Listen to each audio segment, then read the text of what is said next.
Hey guys, MagicCon Las Vegas was this past weekend, and I wanted to share one final takeaway that I noticed when I was there. And it has to do with the Final Fantasy collector booster, both pack and box prices. Because what I noticed was that there were tons of Final Fantasy collector products being distributed at MagicCon, and that got me thinking, like, what does all of that influx of product, like, how does that affect the market? And did it really affect the market? So I want to take a quick look. So I want to show you the badges. So there were a couple of badges where you would get a Final Fantasy collector product. Black Lotus VIP came with 3 collector boosters. The legendary VIP 3 collector boosters. Premium Weekend also had 3 collector boosters. And then if you got premium single day, it was 2 collector boosters per day. So if you bought 3 premium single days, you would get 6 collector boosters, which is equivalent to half a box.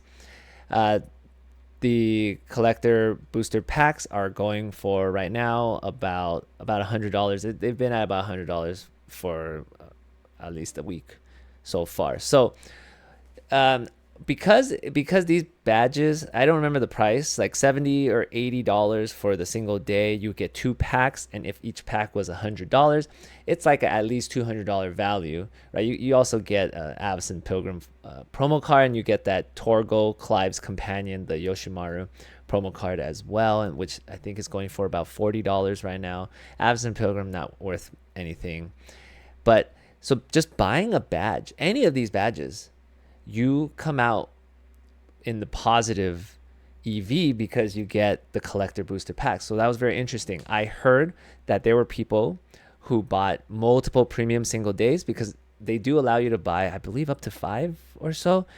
So if it was 5, then you could buy 15 of them, 5 for Friday, 5 for Saturday, 5 for Sunday. And if you bought 15, each one comes with 2 packs, you would get 30 collector booster packs. Also, you would get 15 of those dog Torgo Clive companions, which $40 each. Like, it's a lot of stuff and a lot of product.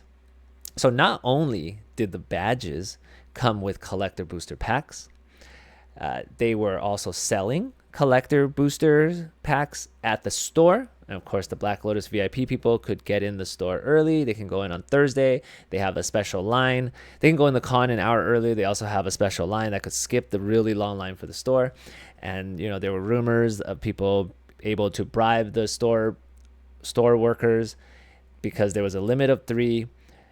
Rumor has it that you could bribe them and they will let you buy as much as you want. They were selling these collector booster packs at MSRP at $38 per pack before tax. And even if you didn't bribe them, you could just get right back in line, go to the front, and buy 3 more each time. So badges came with a ton of packs. Store sold a ton of packs. The prize wall also had collector booster packs as a prize.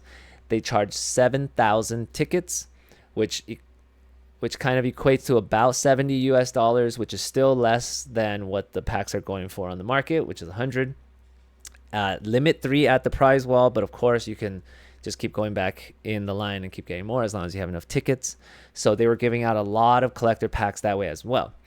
So the estimate I heard is that there were about 22,000 attendees. We don't know how many got what badge.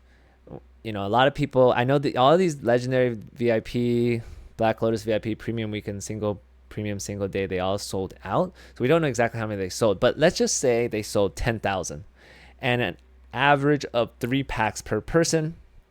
So that, if that's the case, that would be 30,000 collector booster packs, 12 packs per box.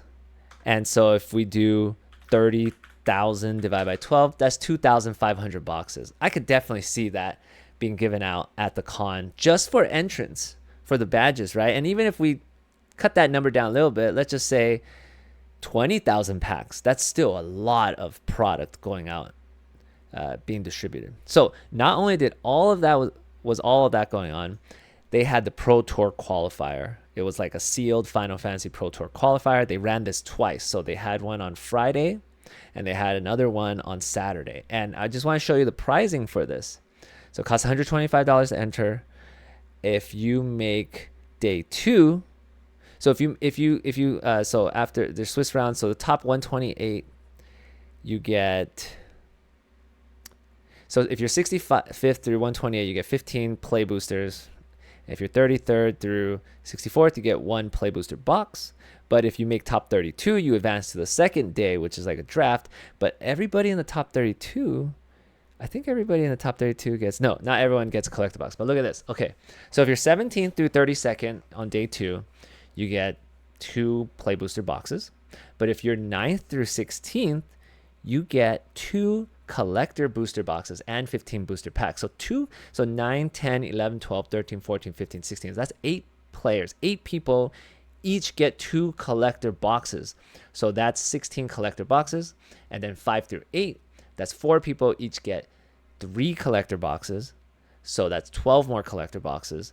And then 1 through 4 get 6 collector boxes. 1st through 4th, Invitation to Pro Tour, 6 collector boxes, 2 play booster boxes, and a foil promo. So 1st through 4th get 6. So that's 4 people getting 6 each. That's 24 collector boxes. And then they ran this again on Saturday. So we're looking at 2 times 8 is 16 plus 3 times 4 is 12. So that's 28 plus 4 times 6 is 24. 24, 28. 52 collector boxes that were given out from the first event, and then another 52. So 104 total given out just from the PTQ. So 104 boxes. I'm estimating at least 2,000 boxes for just through all the badges. You had, I don't know how many hundreds of boxes being sold at the store and at the prize wall. And then finally, they were running the competitive Final Fantasy drafts, right? I talked about in my other video. It's $100. It's an 8-person draft pod, $100 to enter per person. And the prize was first place 2 collector boxes, second place 1. And I heard they ran either 30 or 60 pods per day. So let's just take 30 pods per day of that. 3 boxes each pod. That's 90 boxes per day times 3, 270 boxes. So what I'm just trying to say is that there was a lot of Final Fantasy collector product being distributed one way or another at MagicCon this past weekend in Vegas. And did that have any effect on the price of the collector sealed products? Well, let's take a look. So if we look at this chart, you see that there is somewhat of a dip, right, that occurred recently. And so MagicCon was June 20th, 21st, 22nd. And let's take a look. So leading up to MagicCon, the 20th, price was rising, and it rose throughout MagicCon. It surpassed 1,200 on Saturday, the 21st, and again into Sunday. But then after Sunday, after MagicCon, the price started to fall from about 1,200, and it even got below 1,000. So it appears that there certainly was a dip, and that perhaps potentially all that product that was being distributed at MagicCon made its way, or maybe not all of it. I'm certain not all of it. Many people cracked open their packs.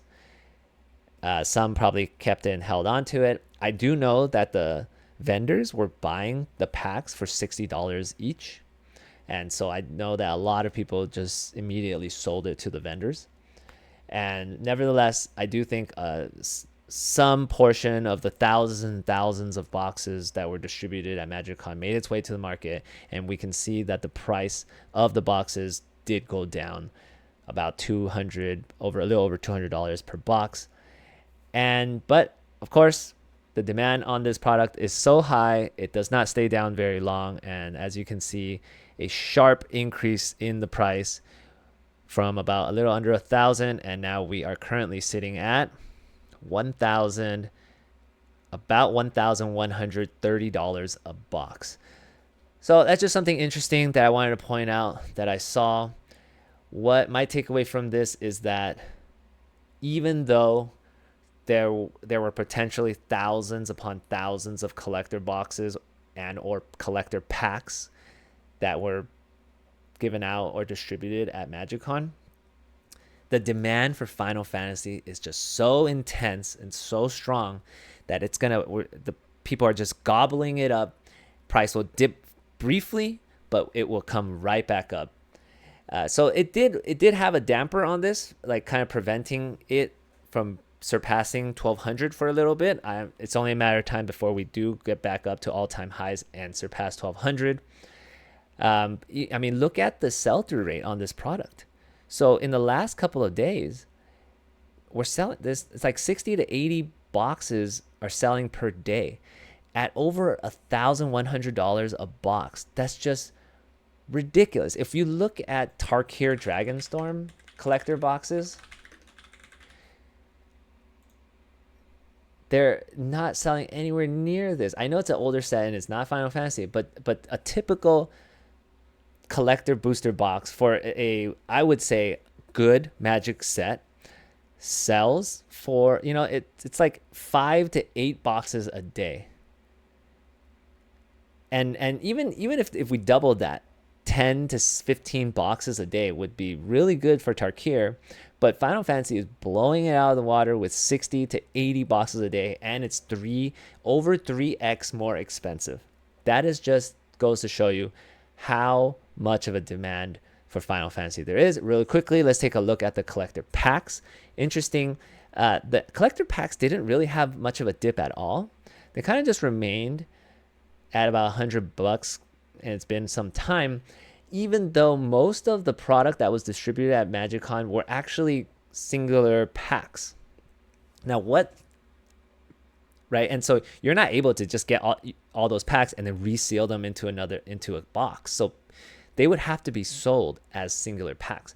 I suspect that most people who got the packs through their badges or whatever, they likely opened the packs because if all those packs, and estimate thousands of just singular packs were given out at MagicCon, if all of those made it onto the market, surely we would have seen the price of the singular packs go down, dip quite a bit, or dip at least more than what it has, and it kind of hasn't dipped at all. So I do think a lot of it was opened from these packs. Finally, the Play Booster boxes. Yes, Play Booster boxes were also distributed as prizes. You could get them at the prize wall. You could also buy them at the store. And a ton of them were cracked open to do the drafts. But I think people are not real, like they don't really get a Play Booster box and then resell it. They were kind of expensive at the store. Like MSRP for a Play Booster box is like $210, and they were selling them like you would have to trade in like $240 worth of tickets to get a Play Booster box. So it was just not really worth it. I'm sure people bought it, but really probably just to like crack open or play. I saw a couple of people who won the Play Booster boxes from the PTQs, and I saw them just ripping the packs open and just cracking them. Finally, right before we go, I just want to take a quick look at where the singles are for Final Fantasy. Like, did all of that pack cracking, did it have any effect on the singles prices?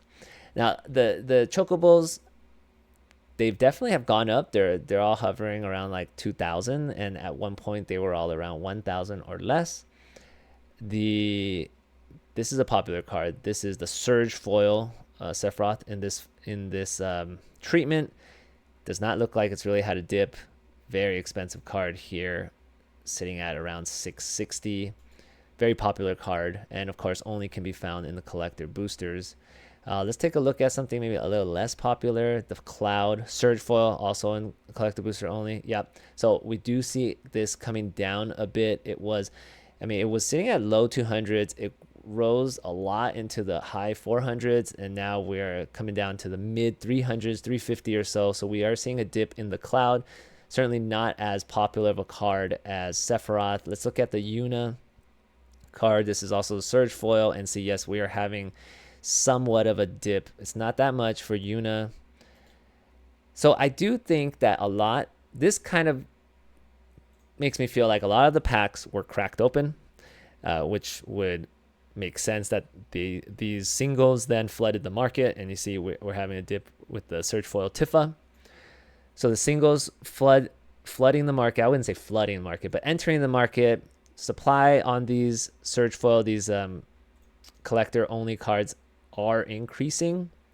So we have Lightning going down just a little bit. They're not going down that much, but the supply is increasing because I think a lot of the packs were cracked open. And you see VV, this version, going down just a little bit. So interesting. I do think a lot of the packs were cracked open. We are seeing some singles going down a bit, not as much as I would expect. Oh, this version of Sephiroth is going down. Also, not that quickly either. So yeah, finally, just really quick, take a look at the Buster Sword. Buster Sword has gone down. Maybe not this version, but I saw the regular Buster Sword go from about 30 to over 50, and I think it's coming back down into the 40s now. And of course, right, these cards, prices for singles typically do go down. I think Final Fantasy is a little bit of an anomaly that in terms of like prices are not going down as much as or as quickly as they usually do for these Magic singles. Anyway, just my thought. Let me know what you guys think is going on in the market, and what did you do with your Final Fantasy collector packs that you got from MagicCon. See you guys next time.